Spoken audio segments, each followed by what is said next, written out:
Agree. Going forward, I touch and agree.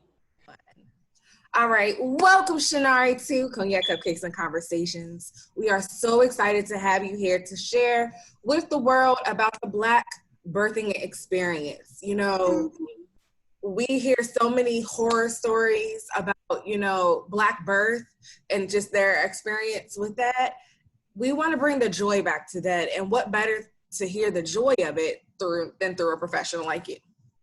So with that being said, can you share with everybody what your story is and how you became a doula? Sure. So I am a registered nurse. That is what I went to school for. I actually still practice today. However, I really enjoyed labor and delivery. It was one of my passions when I was in nursing school. And I just thought, hey, when I get out of school, I'm going to be a nurse on a labor and delivery unit. It didn't necessarily work out that way. Some other things occurred, and I kind of steered on the path of community health. So technically, I'm a community health nurse, but I still wanted to get my feet wet in that area.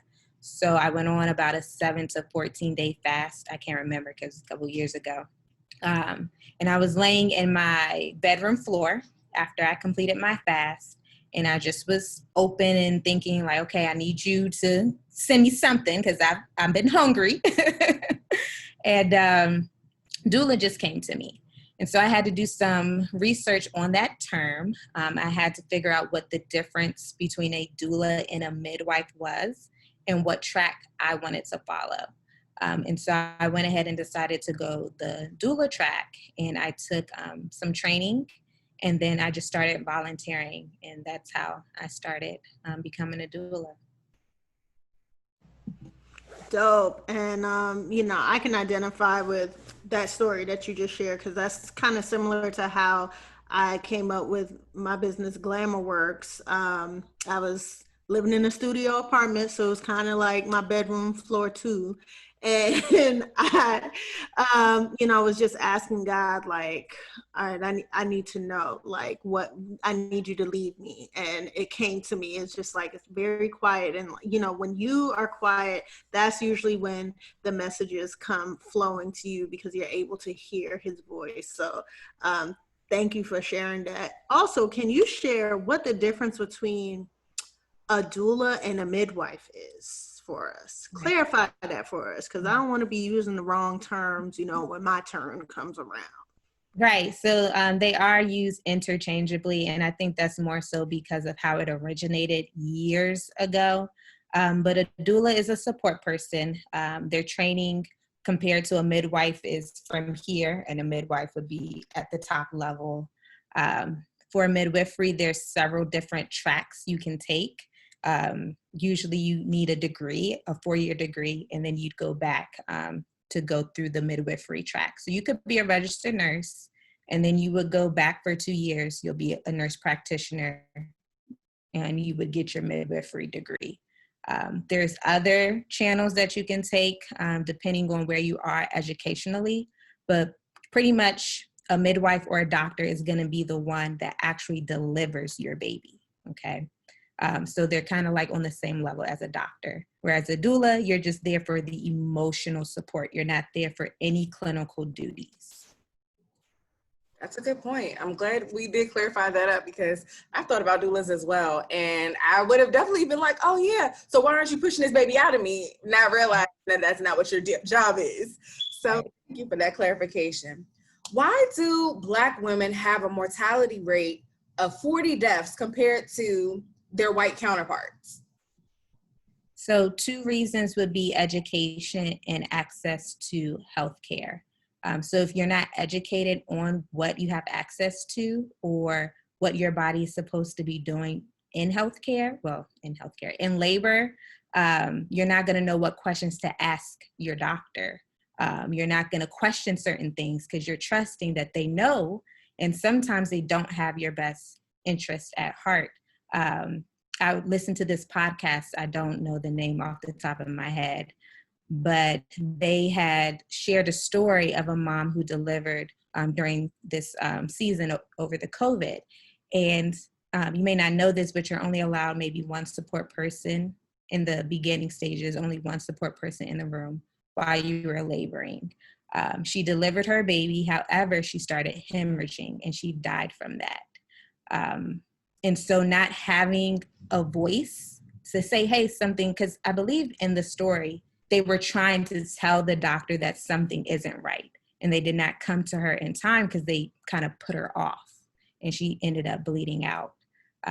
So it's important to have that advocacy. But it's like a catch, because if you have an advocate, but it's still falling on deaf ears, then, I mean, we can't really survive that. Yeah, that is the hard part of labor that a lot of people suffer through. I actually am familiar with the fact that, like, right now during the COVID regulations, you can only have one person in the room. That actually happened to one of our homegirls. She could only have her fiance in the room. So do you know by any chance if the doula and the fiance and whoever the partner is can be in the room too, or is it literally strictly like one other human being in the room? So now that we are starting to do the transitional phase, in certain areas they are allowing the doula. I know in certain parts of Virginia they have been allowing doulas to come onto the unit. Now, as far as if you're able to have 4 people or 5 people in the room like you used to, probably still not. Yeah. Mama and them filming the whole thing. Right. No, Well, no. well, bringing some more positivity back to the conversation, like, what is a more positive way to make the birthing experience more positive? What's a way to make it more positive in general that you could think of? Education, trying to get more information about what labor looks like and how your labor is going to be different from other counterparts. One thing I think that we think about labor is pain. That's like the first thing that comes to your mind when you're like, oh, labor, oh, I'm going to be in pain. But labor pain is so much different than the pain that we experience. If you fall and you break your arm and it's painful, you've been programmed that, oh, pain means that something's wrong. I need to go get it looked at. Whereas labor pain doesn't necessarily mean that something's wrong. It's just your body signaling you that you're in labor and you're about to go through these transitions. So once we get a better understanding of pain in labor, then I think you'll have a more positive outlook on your birth experience. Awesome. You know, as a teen mom, I didn't really feel prepared having, you know, my birthing experience. So I would like to know, like, for all those new moms out there, how can we as African Americans and brown and Black women, you know, prepare for giving birth? Like, where do we find our resources? Like, how do we prepare for something like giving birth? Yeah.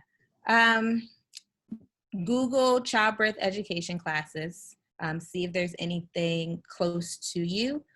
I would say do an in-person class versus online, but in today's world, that may not be the case right now. Books is a really good one. Penny Simpkins, I don't know if you've heard of her, but she is a doula. I think I have. It's like a really thick book. It is. Yes, my sister might have given me that, like, when I first had my son. I think every new mom gets that one book. Yeah, that is the book. It pretty much explains everything. It breaks it down to you. It lets you know how mobility plays a part in laboring and how you can make that work to your advantage when birthing. And then having a support group. That is really, really important to have people around you that's not just going to be there for the baby, but for mom, because mom needs to be healthy before baby can actually be healthy. I have one more follow-up to that. I noticed that you talked about like making sure that we had that support group and you as the doula being that support system person. Are you just there until the baby arrives, or do you still communicate with your, patients after baby, like during the postpartum care, or at least for like, 3 to 6 months or 3 months, Right. not even that. I don't know. So there's different kinds of doulas. You have a birth doula and postpartum doulas. And then you have other doulas that will use different names in front of the term doula, and that's just to specify what they specialize in. Some people specialize in twin delivery, so they would put that, or antepartum doulas, or it's so many. I mean, I can't really list them all because there's so much. But for me, I do birth doula work, and I will do postpartum. So I'm with the mom prior to delivering baby, preparing her of what's to come. And then I stay with mom for labor. And then after she delivers baby, I will stay with her to make sure that she ate something and she's able to breastfeed. So that'll take a couple hours. And then we'll schedule another meetup where I'll do maybe 1 or 2 postpartum visits. Wow. Okay. Yeah. You know, I find it interesting because I saw this one girl that I follow on YouTube who actually did give birth with a doula in her home. This was pre-COVID or whatever, and it was just amazing, of course, to watch. And one of the things that she said was that your body is made for this. You know, like it looked like it was painful. But like, I really just wanted to touch back on how you said that earlier, how you were sharing, like, you know, we think of pain and we think something is wrong.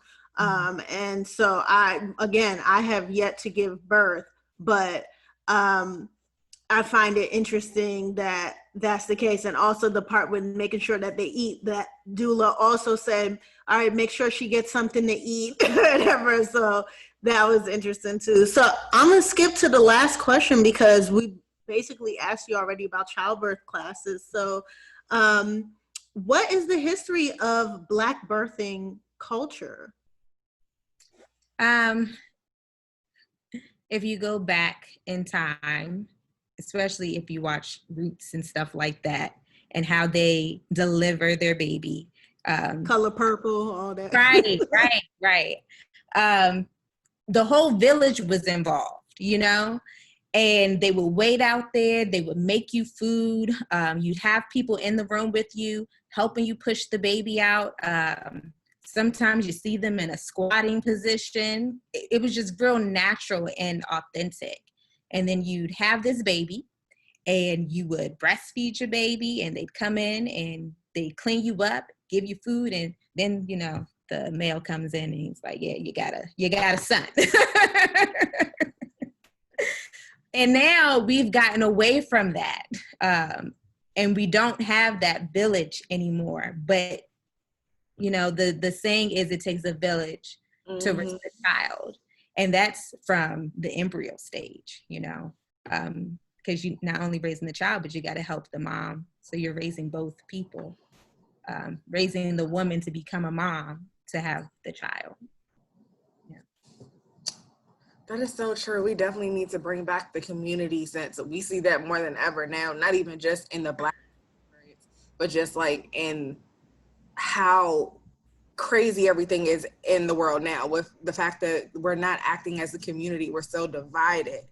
And I believe that's a great point for us to like really reflect back on the sense of community. Yeah, important. And I love how, oh, go ahead, Shanari. I was just going to say community is important. And I think that because we lost it, we don't even know how to let people know that we need you to step in and help.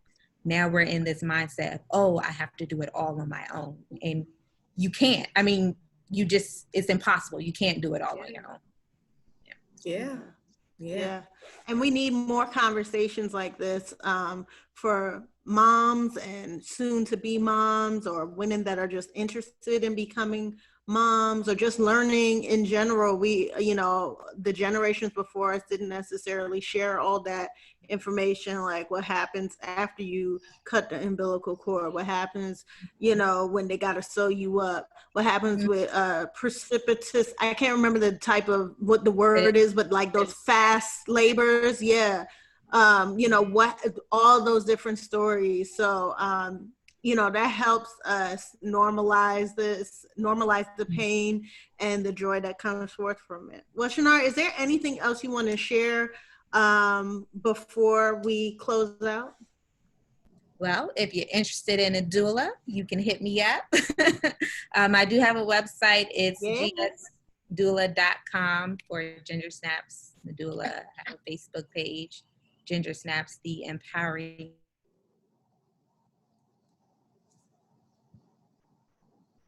You might have to say that last part again because you're frozen. Come back to me. Shanari, come back. We're like 5 more minutes and we can say it one more time. Jeez, Lord, fix it. Am I frozen? Yes. Can you repeat how to find you? Okay, I was like, am I frozen? Okay, I'm good now? Go. You can find me on Ginger Snaps, the Empowering Doula. That is on Facebook. I also have a website, gsdoula.com. Well, thank you so much for sharing, your expertise on the Black birthing experience. And we hope that all the new moms out there feel a little bit more comfortable and more confident in going into having their labor. And definitely, if you guys are looking to find a doula, please reach out to Shanari. She is amazing. She will make you feel comfortable, and she's really well versed in the field. Thank you. All right. Yes, thanks, Shanari. And girl, I'll be hitting you up when it's my turn. For Please sure. do. I'm going to give you a pro bono, a little discount. Yes. All right. All right. We will talk to you soon. All right. Thanks, Shanari. Thank you for having me. Thank you. Thank you for joining us. Thank you for it. dealing with all of this. All right. All right, girl. Do your Zumba, okay? All right. Yes, I am. Bye.